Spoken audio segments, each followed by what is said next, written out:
एका बाजूने त्यांना धर्मांध ठरवणं टिपू सुलतानला हे अतिशय अयोग्य आहे आणि त्यांच्यावर अन्याय करणार आहे. आणि दुसऱ्या बाजूनं थेट त्यांचं उदात्तीकरण करण्यासाठी त्यांना स्वातंत्र्य योद्धा म्हणणं किंवा स्वातंत्र्यवीर म्हणणं ही कन्सेप्ट देखील चुकीची आहे. कारण माझं असं मत आहे, रूढ स्वातंत्र्य आंदोलनाची किंवा स्वातंत्र्य युद्धाची जी संकल्पना आहे किंवा स्टेट ऑफ इंडिया ही जी कन्सेप्ट आहे ती त्या काळात आकाराला आलेली नव्हती. इतिहास हा कालसापेक्ष असतो आणि त्याकडे तशाच पद्धतीनं पाहायला हवं. परंतु समकालीन राजकारणासाठी त्याचा उपयोग सुरू झाला की इतिहासातील व्यक्तिमत्वांची देखील दोन गटांमध्ये विभागणी होते. टिपू सुलतानच्या बाबतीतही तसंच होतं आहे का? आपल्यासोबत टिपू सुलतान विषयाचे अभ्यासक सरफराज अहमद आहेत, ज्यांनी टिपू सुलतान आणि त्यांच्या काळातील जी पत्रं आहेत ती अनेक पत्रं संग्रहित केलेली आहेत, त्यांच्यावरती लिखाण केलेलं आहे. आत्ता जर आपण पाहिलं, टिपू सुलतान एकतर ब्रिटिशांच्या विरोधामध्ये लढणारे एक स्वातंत्र्य योद्धा अशी एक प्रतिमा एका बाजूला आणि दुसरीकडे आक्रमक धर्मांध अशी दुसऱ्या बाजूनी उभा केलेली प्रतिमा. एक अभ्यासक म्हणून तुम्ही टिपू सुलतानला नक्की कुठे पाहता? मी या दोन्ही प्रतिमा ज्या लोकांनी उभ्या केल्या आहेत त्यांच्यावर अशी ठिकाण म्हणून नव्हे, पण या दोन्हीही प्रतिमा दोन्ही गटांकडून ज्या उभ्या केल्यात त्या अतिशय उथळ आहेत. त्या इतिहास लेखनशास्त्राच्या पातळीवर पडताळून पाहिल्या तर त्या टिकत नाहीत. एका बाजूने त्यांना धर्मांध ठरवणं टिपू सुलतानला हे अतिशय अयोग्य आहे आणि त्यांच्यावर अन्याय करणार आहे. आणि दुसऱ्या बाजूनं थेट त्यांचं उदात्तीकरण करण्यासाठी त्यांना स्वातंत्र्य योद्धा म्हणणं किंवा स्वातंत्र्यवीर म्हणणं ही कन्सेप्ट देखील चुकीची आहे. कारण माझं असं मत आहे, रूढ स्वातंत्र्य आंदोलनाची किंवा स्वातंत्र्य युद्धाची जी संकल्पना आहे किंवा स्टेट ऑफ इंडिया ही जी कन्सेप्ट आहे ती त्या काळात आकाराला आलेली नव्हती. त्यावेळेस त्यांनी कोणाच्या विरोधात युद्ध केलं आहे किंवा कोणत्या संकल्पनेच्या विरोधात युद्ध केलं आहे असा जर मला प्रश्न विचारला तर मी थेट सांगेन की ते युद्ध वसाहतवादाच्या विरोधामध्ये होतं. आणि दुसऱ्या बाजूला शत्रुपक्षाचं नाव घ्यायचं झालं तर ते इंग्रजांच्या विरोधात होतं. आजच्या भारताच्या हितासाठी आपण ज्या राजकीय संकल्पना स्वातंत्र्य आंदोलनाच्या काळामध्ये विकसित करून ठेवल्यात त्याच्यामध्ये ते बसवण्याचा प्रयत्न करून त्यांना स्वातंत्र्य योद्धा ठरवलं जातं आहे किंवा तशा वल्गना केल्या जात आहेत त्या चुकीच्या आहेत. आणि दुसऱ्या बाजूनं थेट ते पेशव्यांच्या विरोधात लढले किंवा आणखीन काही केलं किंवा ते मुसलमान होते म्हणून त्यांना धर्मांध ठरवणं हे अतिशय त्यांच्यावर अन्याय करणार आहे. कारण म्हैसूर गॅझेटियरमध्ये टिपू सुलतान यांनी देणग्या दिलेल्या 156 मंदिरांची पूर्ण यादी आहे. माझ्याकडे माझ्या पुस्तकामध्ये ती यादी मी दिलेली आहे, पूर्ण मराठी केलं आहे त्याचं. आणि ती यादी उपलब्ध असताना असे आरोप करणं आणि त्यांना धर्मांध ठरवणं, त्यांच्या कर्मचाऱ्यांची जर टक्केवारी काढली तर 40-60 असं प्रमाण निघतं त्याच्यामध्ये. हिंदू प्रचंड मोठ्या प्रमाणात आहेत. स्वतःच्या राजधानीचं नाव त्यांनी कधी बदललेलं नाही आहे, ते श्रीरंगपट्टणम असंच राहिलेलं आहे अखेरपर्यंत.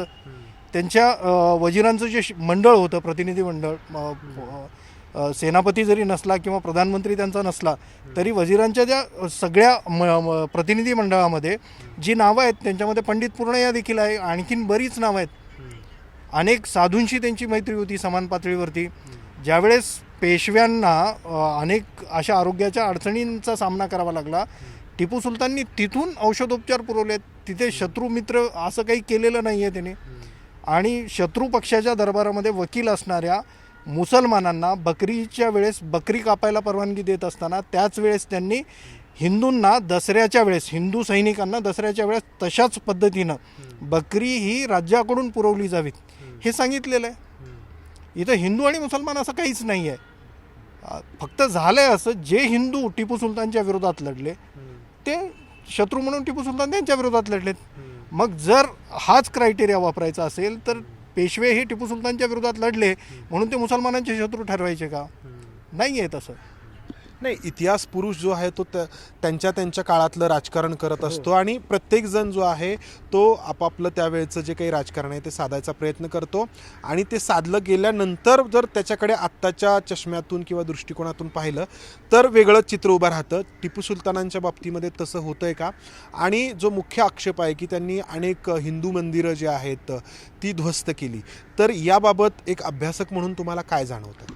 पहिल्यांदा आत्ता कसं आहे, कालसापेक्ष पद्धतीनं, कालसापेक्ष विवेकवाद हा इतिहास लेखनामध्ये प्रमाण मानला गेला पाहिजे. तो जर प्रमाण मानला नाही, तुम्ही आजच्या सगळ्या परिप्रेक्षामध्ये, आजच्या राजकीय विचारधारेच्या परिप्रेक्षामध्ये त्याचा अभ्यास जर करणार असाल तर आज केंद्रामध्ये जी सगळी राजकीय विचारधारा पोहोचलेली आहे सत्ता पक्षात ती विचारधारा गांधींकडे कोणत्या दृष्टिकोनातून पाहते, ती विचारधारा जर स्वीकारायची तर गांधींनाही खलनायक ठरवावं लागेल. जर टिपू सुलतानला त्या विचारधारेला स्वीकारून तुम्ही खलनायक ठरवत असाल तर यांनाही खलनायक ठरवा. मग नायक देखील तुमचे बदलायला लागतील, नायकांची पूर्ण यादी बदलायला लागेल. आपण फक्त टिपू सुलतान पुरता जर विचार झाला की जो आरोप होतो की अनेक मंदिरं ध्वस्त केली त्यांनी, नाही असं काही घडलेलं नाही आहे. उलट शृंगेरीचं मंदिर जर पाहिलं आपण कांची, त्या शृंगेरीच्या मंदिरावर परशुराम पटवर्धनांनी हल्ला केला सांगलीच्या पेशव्यांच्या सोबत मिळून. पेशव्यांच्या सोबत ज्यावेळेस ते इंग्रजांच्या विरोधात टिपू सुलतानच्या विरोधात लढत होते त्यावेळेस त्या मंदिरावर हल्ला केला आणि त्या हिंदू गुरूंनी मदत कोणाची मागितली? पेशव्यांची नाही मागितलेली, टिपू सुलतानची मागितली आणि टिपू सुलताननी ती मदत केलेली आहे विशेष म्हणजे. आणि शेतकऱ्यांसाठी टिपू सुलताननी ज्या काही योजना आणल्या ती सगळी पत्र उपलब्ध आहेत. तुम्ही जर श्रीरंगपट्टणममध्ये गेलात तर तिथं जे कृष्णराज सागर डॅम आहे त्या डॅमच्या प्रवेशद्वारामध्ये टिपू सुलताननी एक धरण खोदण्यासाठी जी कोनशिला 1797 लावली होती ती तुम्ही जाऊन पहा. त्याच्यामध्ये जे शब्द आहेत, शेतकरी कल्याण हा शब्द आहे, मानव कल्याण हा शब्द आहे, मानव जातीच्या कल्याणाचे शब्द आहेत. त्याच्यामध्ये कुठेही हिंदू आणि मुसलमान असा शब्द नाही आहे.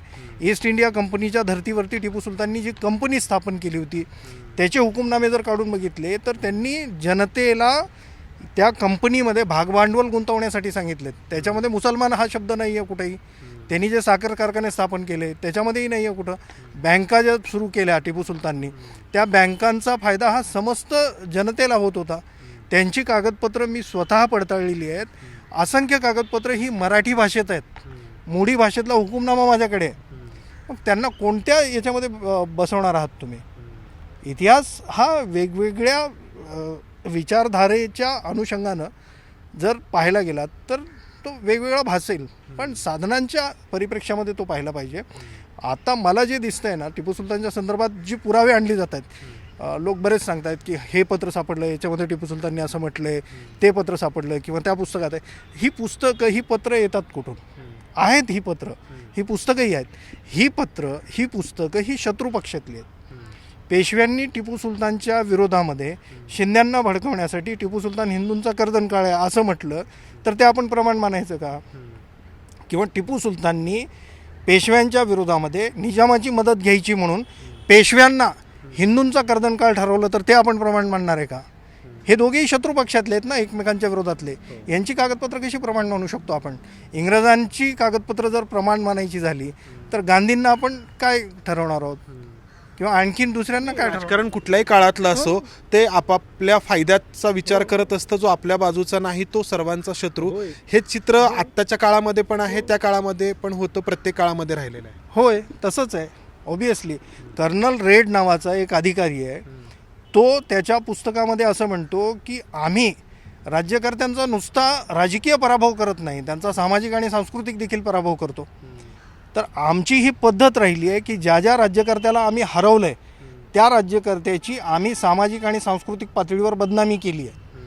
कर्नल कर्कपेट्रिकनं ज्यानं टिपू सुलतानची पत्र प्रकाशित केली त्यानं जी मखलाशी करून ठेवली आहे की जे रजिस्टर त्याच्या हाती लागले 1799 नंतर किल्ल्यामध्ये, त्या रजिस्टरमधली ती पत्र ज्याच्यातनं टिपू सुलतानची एक निष्पक्ष प्रतिमा उभी राहू शकत होती इंग्रजांच्या विरोधातली, ती सगळी पत्र त्यानं गायब केली. आणि ठीक आहे, आता प्रत्येकजण आपापल्या दृष्टिकोनातून किंवा आपली राजकीय झुकाव कोणत्या बाजूनी आहे त्या बाजूला लक्षात घेऊन टिपू सुलतानांची प्रतिमा उभा करण्याचा प्रयत्न करतो आहे. इतिहासकार म्हणून ती कशी असायला हवी असं तुम्हाला वाटतं?